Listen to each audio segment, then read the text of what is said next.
Nothing going on this week, huh? I don't know, a little game in the bay, you know, nothing too crazy, but a little game. But no, more on that. I'm really excited for the game, the 120th big game. So I'm excited to be a part of it. Been here since 117, so let's go get the W. Is it tough to balance the emotions of them being a rival and all that rivalry means with, hey, we win here. That's number 6. I wouldn't say it's tough. I would say, it's a thing that we have to. We put ourselves in this situation. We put ourselves in this 5-5 situation. So it's a situation we got to get ourselves out of.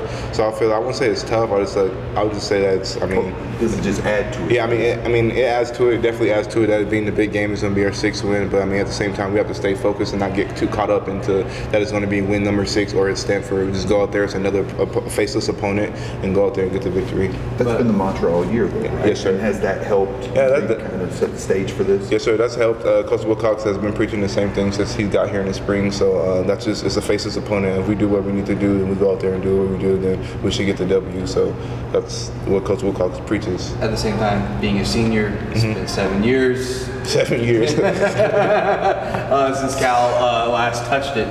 There have to be some.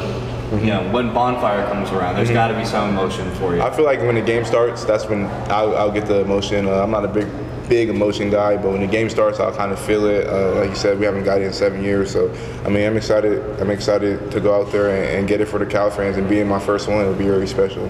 What's it like? You've played in big games. Yes, sir. What's it like out there on the field as far as the emotion? Is it more intense than the average game? I feel like I'm a really terrible person to ask that question because when I'm in the game, I'm locked into the game. I couldn't tell you it's the big game when we're out there playing against my little brother. You know what I'm saying? But it's definitely surreal getting off the bus. You seeing all the fans, all the Stanford, the trees there. You see the blue, you see the gold. You know, like this is the big game. This is where the play happened. All those pictures, and we see when you're a little kid. This is happened in this game. So it's cool to be a part of, and I'm just blessed to be a part of it. Normally, when you think run defense, a good run defense, immediately it starts with the front 7. With a guy like Bryce who can be stopped 6-7 times for a yard or 2, and then he gets that 40 and then 50 yarder. How much more of a challenge is that for you guys in the secondary in terms of run defense? Oh, we just got to tackle. You see Stanford, they've been doing the same thing since Toby Gerhardt's been there.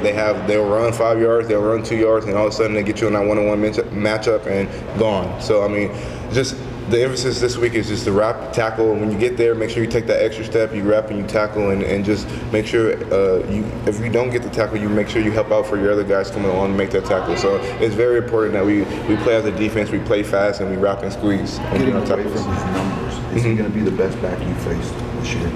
I would say number-wise, yes, but to me, the best back we face is number 25 for Washington State because that's my best friend. So that's what I'm going to say the best running back is. He's the best one in the Pac-12. So that's the best running back in the Pac-12 in my eyes. But he's definitely top 5. Anytime you go in the Pac-12, you're going to play a top back each and every week. So, Bryce Love is definitely one of the best backs in the nation. And kudos to him for what he's done this season, putting himself in the Heisman watch. It's really special.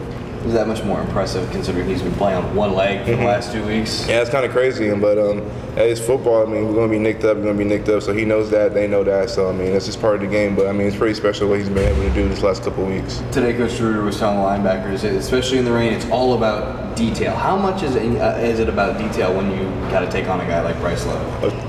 More so, it's like an offense like Stanford. We seen it with San Diego State last year. We see it with Stanford every year, but it's just the details. You got to read your keys. It's not even so much the running back. It's more that you got to read your keys because if you mess up, then that makes him get open to where he needs to be. So it's more just reading your details, your keys. It's not even so much more the back, but he definitely plays a big factor because of how versatile and how elusive he is. They're 2 big receivers. Really the only 2 that they've thrown too much. The Arcega-Whiteside and Irwin. What have you seen out of them? Big body guys, like the stutter release, will box you out. So this is a good thing is playing your technique. I've probably been playing against Trent since he was when he was in 8th grade because he did the 7-on-7 circuit in SoCal. So I've been playing against him for a long time. So he's a talented kid.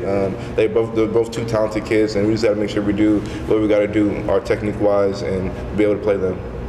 Trent was almost on this side of the rivalry too for a good hot minute. Yeah. He was going to come here. He was. Yeah, but I've been playing against him. I remember him like the 8th grader out there with no gloves when I was like senior of high school. So he's a good player. You mentioned being challenged every week in the Pac-12. You guys have seen good rushing teams, Arizona and Lindsay and Null.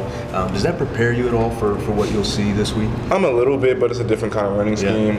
Stanford's more of a traditional pro set, a one-on-one. Like I said, they have to get that one-on-one matchup, that one unblocked player, and force him to make the tackle. So, I mean, the good running backs have definitely helped us as far as when we tackle and stuff. But at Stanford we just gotta, like I said, we gotta read our keys because people can't really prepare you for Stanford except for Stanford.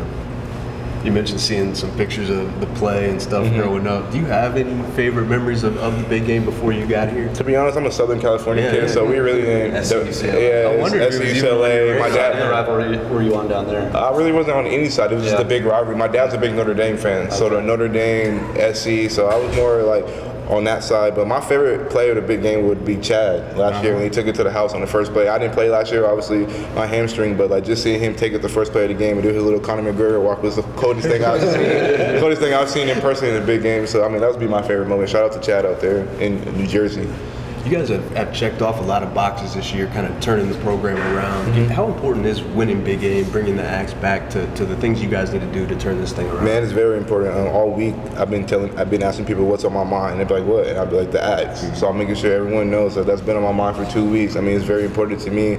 Probably one of the last things that I haven't done here that I would like to do here while my little time here at Berkeley. So getting that Axe, bringing it back for the Cal fans, for everyone in front of me right here would be a big thing. And I'm just looking forward to the game on Saturday. What's the closest you've ever been to it? Just like seeing it on the opposite side? Seeing them run across the field right past me. That's the closest I've been to it. But hey, I mean, they won it. That's what they do. They won the game, so kudos to them. But so it's buzzed right past. It buzzed right past me a couple times. 2015 and last year it buzzed past me when I was just walking and shake hands. So I mean, it'd be really cool to grab the Axe, take it home, and not like have to have a party with it, have it on my couch one time, So it'd be cool. Great stuff. Thank you. Appreciate it. Y'all have a good night.